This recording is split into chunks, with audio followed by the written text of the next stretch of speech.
Process जो next stage होती है उसमें हम बच्चे को कंबाइन करना सिखाते हैं, जिससे कि बच्चे को लेटर साउंड्स को ब्लेंड करना जिसे हम कहते हैं। ये जो वर्कशीट मैं यूज़ कर रही हूँ, ये यूज़ कर रही हूँ बच्चों को सिखाने के लिए, जिन्हें ब्लेंडिंग हम सिखाते हैं, बच्चों को ब्लेंड करना, किस तरह से ब्लेंड करके उन्हें पढ़ना है लेटर्स को।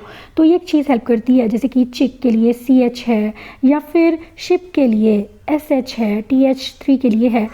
ये जो ब्लेंडिंग है ये बिगिनिंग भी हो सकती है, एंडिंग भी हो सकती है, क्योंकि लेटर्स के बाद बच्चों को ब्लेंडिंग सिखाना बहुत ज़रूरी है। क्योंकि जब बच्चे साउंड और लेटर्स को समझना शुरू करते हैं और एक राइमिंग पैटर्न को फॉलो करना शुरू कर देते हैं, तो बच्चों के लिए ईजी हो जाता है उन लेटर्स और साउंड्स को मैनिपुलेट करना डिफरेंट वेज में। आप इस कॉन्सेप्ट को समझाने के लिए कुछ इस तरह की एक्टिविटीज़ बच्चों को करवा सकते हैं, जिससे बच्चों को राइमिंग का कॉन्सेप्ट क्लियर हो जाए। आप उनके साथ राइमिंग गेम्स प्ले कर सकते हैं। राइमिंग वर्ड, ये गेम मैं बच्चे के साथ प्ले करने वाली हूँ। मैंने 3 अलग अलग वर्ड्स लिए हैं और बच्चे को बोलूँगी कि उसके साथ में उसको मैच करनी है साउंड। मैं साउंड बोल रही हूँ उसको, और उसको देखकर या फिर सुनकर उसको साउंड के साथ में मैच करना है। कि मैंने उसको बोला कैन, उसने पैन वर्ड को उसके साथ मैच किया। फिर उसके बाद मैं बोलूँगी फॉल, उसने बॉल वर्ड को मैच किया। इसी तरह से बच्चे जो हैं राइमिंग वर्ड्स को पहचान कर उसके साथ में आपको वो वर्ड देते हैं, मैचिंग वर्ड दे रही हैं, वो साउंड को और राइमिंग पैटर्न को फॉलो कर रहा है, जो कि रीडिंग स्किल के लिए बहुत ज़रूरी है। इसके अलावा जो हम नेक्स्ट चीज़ पे बढ़ते हैं, उसके बाद हम बढ़ते हैं कि बच्चे को वर्ड के बीच में जो चीज़ें हैं, यानी कि बिगनिंग साउंड और मिडल साउंड क्या है, या लास्ट या एंडिंग साउंड क्या है, उस चीज़ को बच्चा सेपरेट करके बता सके, ताकि उसे आगे जाकर हर एक कॉन्सेप्ट जो है क्लियर हो।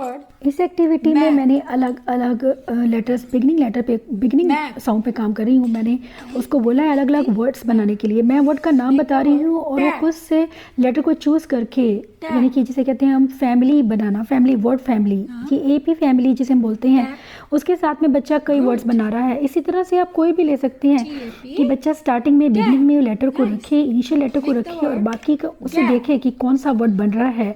तो इससे बच्चों में साउंड का जो है अवेयरनेस आती है, साथ ही बच्चों के लिए रीडिंग कॉन्सेप्ट और भी क्लियर हो जाता है। बच्चे अलग अलग तरह से साउंड्स को मैनिपुलेट करना सीखते हैं। जो चीज़ें हैं बच्चों की क्रिएटिविटी को, उनके ब्रेन के डेवलपमेंट में भी हेल्प करती हैं, और साथ में बच्चों में रीडिंग स्किल्स जो है वो आप डेवलप कर रहे हैं इन सब एक्टिविटीज़ के। ये बहुत ही सिंपल एक्टिविटीज़ करने के लिए आप इस तरह की एक्टिविटीज़ करा सकते हैं। बच्चे को बीच की जगह खाली रखिए और बच्चे को अलग अलग वर्ड्स बोलिए, और बच्चा उसके हिसाब से साउंड को मैच करके मिडल जो लेटर है वो रखे। कि बच्चे जब ब्लेंड करना शुरू कर देते हैं, लेटर्स को जोड़कर पढ़ना शुरू कर देते हैं, साउंड्स को अलग अलग तरह से बनाना शुरू कर देते हैं, अलग अलग तरह से उन साउंड्स को यूज़ करना शुरू कर देते हैं, मैनिपुलेट करना शुरू कर देते हैं डिफरेंट वेज में, तब हम समझ सकते हैं कि हमारा बच्चा रीडिंग के लिए रेडी हो चुका है। उसके सामने 4 वर्ड्स रखे हैं अलग अलग, और सभी R से स्टार्ट होते हैं। तो मैं उसको अलग अलग वर्ड्स बोल रही हूँ और मुझे वो आइडेंटिफाई करके दे रहा है। दैट मीन्स कि वो अच्छे से रीड कर पा रहा है कि मैं किस वर्ड को मांग रही हूँ उससे, और वो वर्ड मुझे दे रहा है। तो ये एक चीज़ रहती है कि बच्चे का पता करना कि हमारे बच्चे को रीडिंग का कॉन्सेप्ट कितना क्लियर हुआ है। अब इस स्टेज पर आकर मैंने पेन रखा है उसके सामने, और उसे बोल रही हूँ कि वो पेन वर्ड बनाए। उसे अपने आप से लेटर्स को चूज़ करना है, साउंड को चूज़ करना है, और अपने आप से वो वर्ड बनाना है। कि हमारा बच्चा वर्ड्स को डिकोड करना स्टार्ट कर रहा है, हर साउंड को पहचानता है, हर लेटर को जानता है। इसके बाद मैं बात करूंगी प्रिंट अवेयरनेस की। प्रिंट अवेयरनेस का मतलब होता है कि लेटर्स जो लिखे गए हैं उनको अगर हम जोड़कर पढ़ते हैं तो उसका कोई मीनिंग है। इसके अलावा लेटर्स के ऑर्डर्स को समझना, रीड करते वक्त किस तरह से उन्हें किस ऑर्डर में पढ़ना है, ये एक चीज़ जो है बच्चों को सिखानी बहुत ज़रूरी है। रीडिंग स्किल्स को किस तरह से इंप्रूव किया जाए, इसके लिए आप कुछ ऐसी एक्टिविटीज़ करा सकते हैं, जैसे कि आप बुक ले सकते हैं। बुक की हेल्प से कुछ ऐसे फेमिलियर चीज़ों की बुक लीजिए, या ऐसे फेमिलियर पीपल की बुक लीजिए जिन्हें बच्चा अच्छे से पहचानता हो। इससे एक ये फ़ायदा रहता है कि बच्चे फंक्शनल रीडिंग करते हैं होना। इसके अलावा हाउस होल्ड में जो डेली बच्चा चीज़ें यूज़ कर रहा है, फोनिक्स का क्या ऑर्डर होना चाहिए रीडिंग का, ये एक होना पता ज़रूरी है। CVC वर्ड्स को पहले हम लेंगे, जिसमें 3 वर्ड्स होते हैं। पहले कॉन्सोनेंट, वोवल एंड कॉन्सोनेंट। उसके बाद CVCE, जिसमें कि CVCE का मतलब है कि कॉन्सोनेंट्स, वॉल्स, कॉन्सोनेंट अगेन ई उसके साथ में ऐड करना। जैसे कट के साथ मैंने ई ऐड किया तो क्यूट वर्ड बना, इसी तरह से टब के साथ ई ऐड किया तो ट्यूब बना। तो इसमें जो है यू वो ज़्यादा होगा, उसकी आवाज़ साउंड ज़्यादा रहेगी, और जो लास्ट का जो ई है वो साउंड नहीं देगा, साइलेंट रहेगा। इसके अलावा CVCC वर्ड्स। इसके बाद हम सिखाएंगे बच्चों को बिगनिंग ब्लेंड्स, जिसमें कि जैसे कि GR से ग्रीन, और इसी तरह से FL से फ्लावर, और इसी तरह से CR से क्राउन।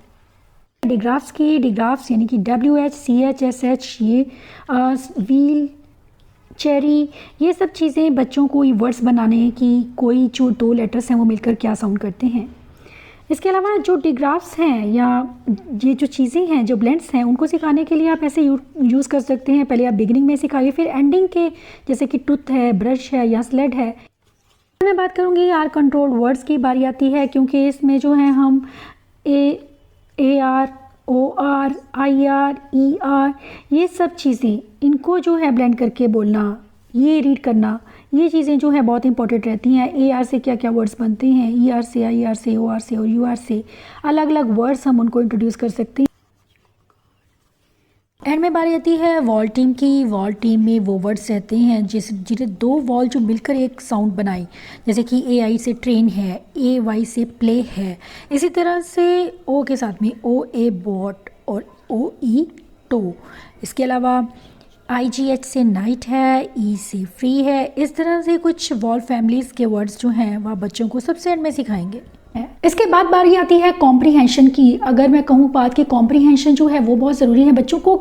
आप जब पढ़ते हैं, कुछ भी पढ़ा है आपने, तो आप साथ साथ उसको क्वेश्चन पूछिए, इसमें ये क्या है, या उसके रिगार्डिंग क्वेश्चंस पूछना, ताकि हमें समझ में आए कि बच्चे को चीज़ें, कॉन्सेप्ट जो है वो समझ आ रही है। बच्चा खुद से रीड करे और खुद से वो हमारे बातों का जवाब दे, आंसर करे। ये बहुत ज़रूरी है जब हम रीडिंग की बात करते हैं, क्योंकि रीडिंग सिर्फ रीड करना ही नहीं है। रीडिंग के लिए बच्चों को कॉम्प्रीहेंशन स्किल्स की भी ज़रूरत पड़ती है, जो कि बहुत ज़रूरी रहते हैं, ताकि बच्चे को उनका अर्थ, उनका मीनिंग पता हो जो वो पढ़ रहे हैं। रीडिंग को अंडरस्टैंड करके नहीं रीड करते हैं तब तक उसका कोई मतलब नहीं रहता, इसलिए ज़रूरी है कि कॉम्प्रीहेंशन स्किल्स पे वर्क करना। इसमें मैं उसको एक पैराग्राफ मैंने उसको रीड करवाया है और उससे उसके रिगार्डिंग क्वेश्चन पूछूंगी, क्योंकि जो भी आप पैराग्राफ उसको रीड करा रहे हैं, कुछ भी आपने रीड कराया तो उसके रिगार्डिंग क्वेश्चन पूछना। जैसे मैंने पूछा कि ये पैराग्राफ किसके बारे में था, उसने मुझे बताया फिश के बारे में। इसके अलावा जो भी क्वेश्चन उसको पूछ रही हूँ वो उसका जवाब पैराग्राफ में ही मुझे दे रहा है, आंसर कर रहा है, पॉइंट कर रहे हैं उन आंसर्स को। तो ये एक चीज़ बहुत ज़रूरी रहती है जब हम रीडिंग स्किल्स की बात करते हैं।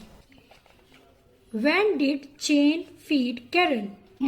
जब ये सभी चीज़ें, सभी स्टेजेस आपका बच्चा समझ पा रहा है, कॉम्प्रीहेंशन का आंसर्स कर रहा है, दैट मीन्स कि वो रीडिंग एक परफेक्ट रीडर बन चुका है, वो उसको रीडिंग में कोई डिफ़िकल्टी नहीं है। इन सभी स्टेजेस को बाय वन आपको बच्चे को सिखाना है, ताकि बच्चे को किसी तरह की आगे चलकर रीडिंग में डिफ़िकल्टी ना रहे। कि बहुत ज़रूरी है बच्चों के फाउंडेशन स्किल्स पे वर्क करना, रीडिंग के फाउंडेशन के कंपोनेंट्स पर वर्क करना।